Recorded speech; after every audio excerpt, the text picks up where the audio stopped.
agenda. And as somebody visiting Charlotte, I had to bring in some reinforcements so I could feel like I'm at home. We are joined by Florida State Athletic Director Michael Alford, Miami's Athletic Director Dan Radakovich, two guys I probably spend more time with than David Hale, quite frankly. That's better company, so I don't blame you.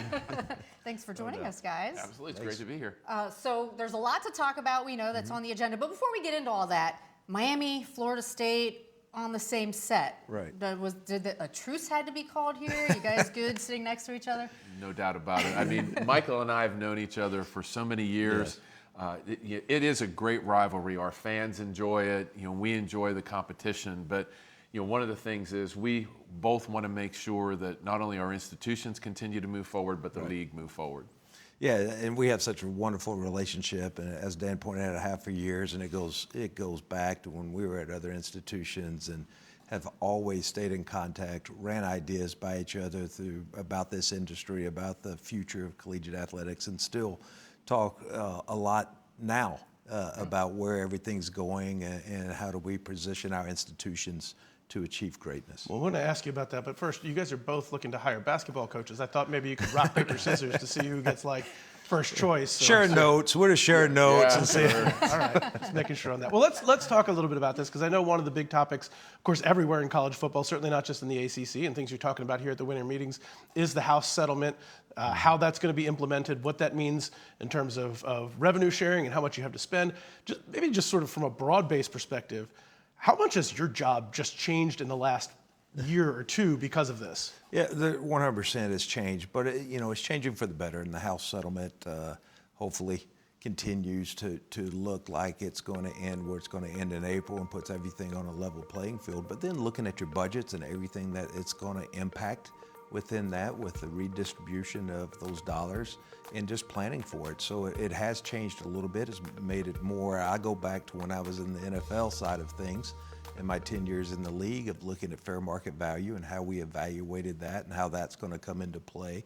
So a lot of that's similar to then, but just with a collegiate twist on it. So I think Dan's very prepared for it. I'm very prepared. We've looked at this. We've known this House settlement's been coming and talked about for many years in the court system, so we've been preparing for how we're going to adjust our business practices. Absolutely. What Michael says 100% spot on.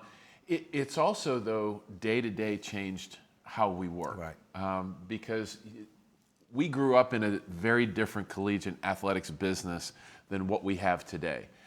Today it is more about how are we getting the resources that we need to fund basically a new $20 million expense that we have within our program. Michael being a public institution, Miami being a private institution, we go about it, I think, in different ways. But at the end of the day, it's still a resource that needs to come forward from somewhere. Right. And I think that our institutions they both see the great value of intercollegiate athletics to the university brands and certainly our alumni bases and what it means realistically for the state of Florida as well, because along with with University of Florida, I mean, we're the biggest brands within the state as it relates to college athletics. So protecting that, making sure that we continue to move forward as an athletic program and as a good part of the institution, that takes up a lot of the day. Speaking of that, I think a lot of people are wondering with the House settlement, which is $20.5 million in revenue share that's going to go to the student athletes, what type of impact this is specifically going to have on football? Because both of you guys are fully invested in football and getting back to competing for national championships. So with this extra pot of money, how does that change things in terms of trying to get to the championship level you all are seeking? Well, you want, football drives at both institutions, and that's for sure. My concern is the impact it's going to have on our other sports and trying to lessen that as much as possible. I've talked to our coaches for many years. We compete for national championships in soccer and softball, beach volleyball's right there. The student athlete experience in those other sports is really our main focus at Florida State University to make sure that we continue to provide those winning edge resources to continue to compete at a national level within those sports as well. And that's something that's really been a concentration of Florida State because football is going to compete at a high level. We're going to provide the resources because that is the economic engine. But really, the focus has been on our end to make sure that we're providing those resources across the board as well as we always have. And those resources can come forward in various ways. Not only just the $20.5 million that you talked about, but with the expanded roster limits, scholarship opportunities for student athletes as well. So again, being a private institution, those are very valuable commodities, the tuition, to be able to get young people, especially in the Olympic sports, as Michael talked about, to be able to come and participate at your school. Exactly right. Football is the revenue driver to be able to move forward and really kind of give an impetus through the rest of our programs. But that student athlete experience is crucially important to make sure that your programs continue to move forward. Michael, you mentioned fair market value and some of the NFL background that you have helping you as you kind of move forward in this new era. I feel like a lot of people are talking about college football becoming more NFL-like, and I'm sure that's true, although there is many differences still. How much have you guys sort of embraced some of those, I don't know, NFL models? I see a lot of schools have brought in folks from the NFL to handle capology, if you will, or general managers. I've talked to coaches who say, look, not having dead revenue share weight on our roster means a ton. You got to have guys playing that are getting paid for it. So as you go about sort of roster building and just the background, the infrastructure in putting a good roster on the field, how much has that changed at your guys' institutions? We've had a GM for several years, so that's not a new practice to what we've been looking at and examining and really looking at and preparing ourselves for a few years, knowing this was coming. It wasn't sprung upon us last minute. We've had a couple years to prepare for this and really setting up our organization to be more NFL-like.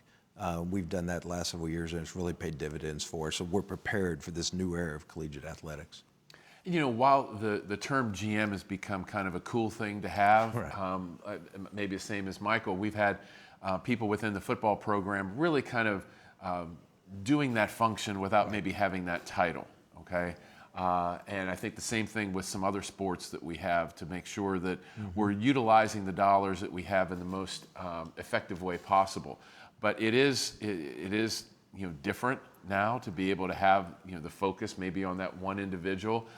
But at the end of the day, we're not NFL-like. We don't draft. We are all competing for a very finite number of resources out there from a collegiate pool of student athletes.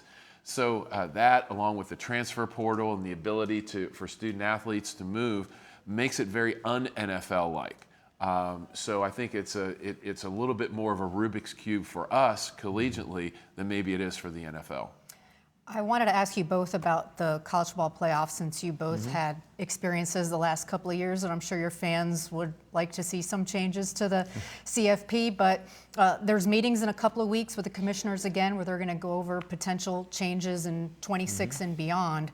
From where you all are sitting, how did you feel about this first 12-team playoff, and what potential changes would you like to see in 26 and beyond, if any?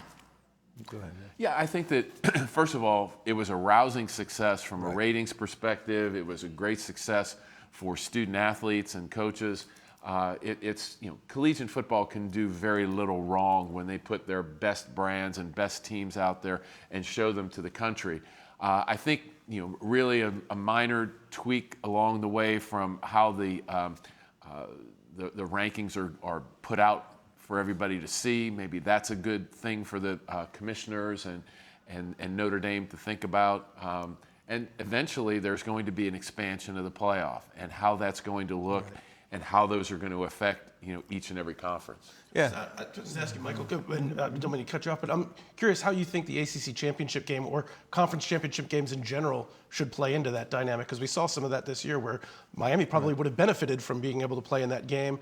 SMU almost was hurt by it. How does that play into the college football playoff dynamic? Well, I think it's something to continue to be looked at. We're talking about one year's data point. And as Dan pointed out, it was a great success. You look at the ratings, you look at just the enthusiasm, and really what it did for the regular season.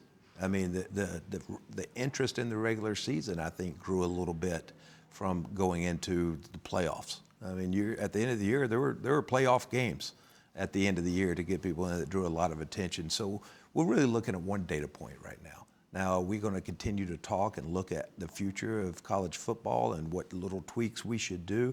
But let's let this thing play out a little bit and then make sure we make the right decision for the future of college football.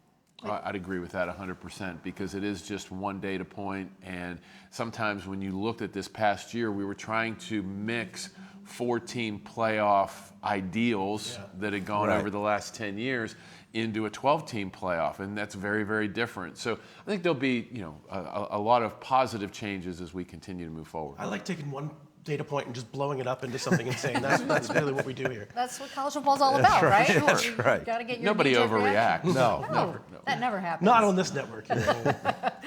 All right, guys. Well, we appreciate you joining us, Michael Alford, Dan Radakovich. We look forward to more out of these winter meetings. Thanks, Thank you, guys. Thank you all. Thanks for Thanks, all you guys. do for us.